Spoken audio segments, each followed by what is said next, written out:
नमस्कार दोस्तों, स्वागत है आप सभी का आपके अपने YouTube channel Dhanraj short and academy steno classes में। दोस्तों, आज का हमारा डिक्टेशन है राजस्थान पत्रिका संपादकीय प्रतीक्षित फैसला, जयपुर, दिनांक 31 जुलाई 2020, गति 80 शब्द प्रति मिनट। डिक्टेशन स्टार्ट होगी 5 सेकंड बाद।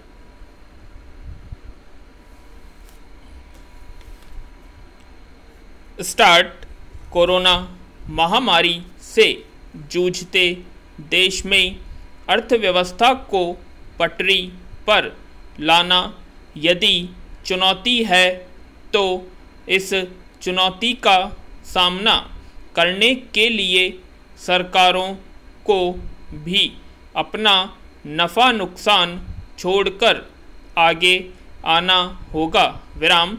लॉकडाउन के दौरान कारोबार ठप होने की स्थिति में जब सरकार का राजस्व प्रभावित होने लगा था, तो कई राज्यों ने पेट्रोल डीजल पर वैट की दर बढ़ाकर इसकी पूर्ति करने की कोशिश की थी। विराम।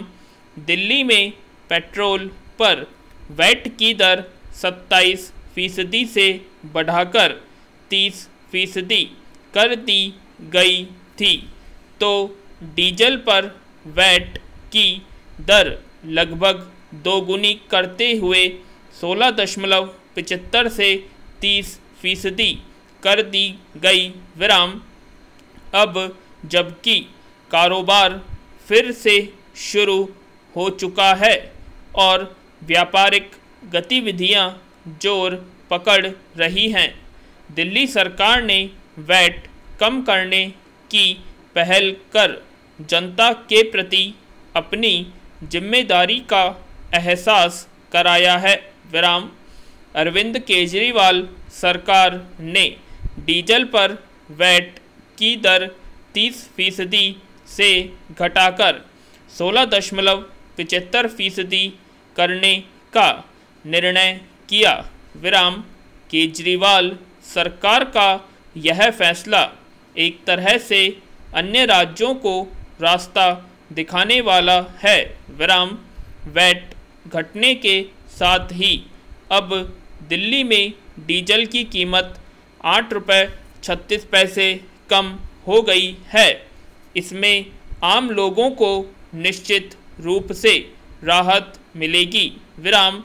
डीजल की गाड़ियों का उपयोग करने वाले लोगों के अतिरिक्त कारोबारी जगत लगातार इनकी मांग कर रहा था, क्योंकि कोरोना काल में वैट का बढ़ जाना उनके लिए अतिरिक्त मुसीबत की तरह है। विराम।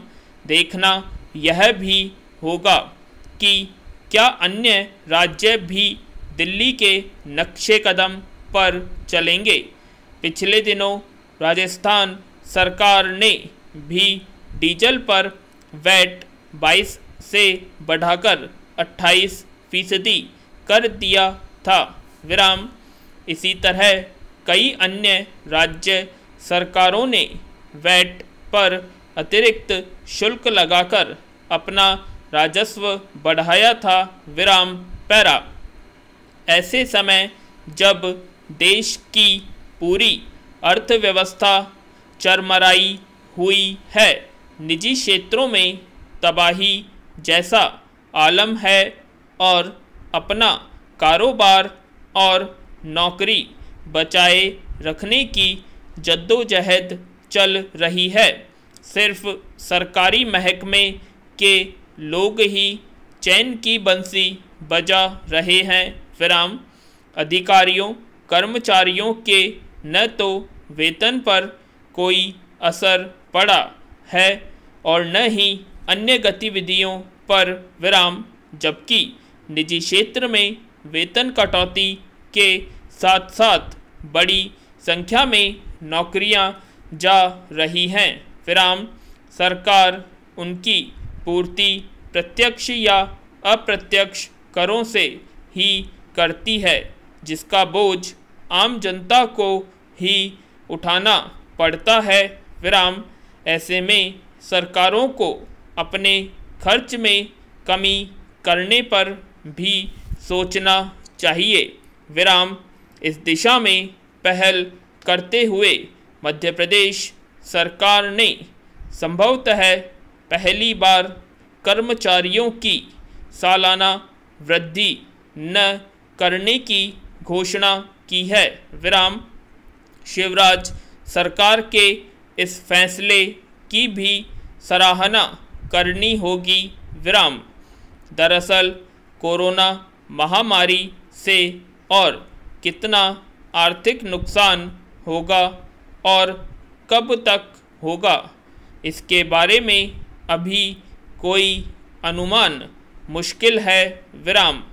इसलिए लंबी तैयारी करनी होगी और फिजूल खर्ची पर रोक लगाना होगा, विराम। हमें यह भी समझने की ज़रूरत है कि अर्थव्यवस्था की तेजी का संबंध मांग से है और जब हम बचत पर जोर देते हैं तो परोक्ष रूप से यह कारोबारी जगत को आपूर्ति कम करने के लिए विवश करता है, पूर्ण विराम। तो कैसी लगी आप सभी को डिक्टेशन कमेंट बॉक्स में कमेंट करें और अगर अभी तक आपने हमारे चैनल को सब्सक्राइब नहीं किया है तो सब्सक्राइब कर लें और वीडियो को लाइक और शेयर करना ना भूलें। धन्यवाद।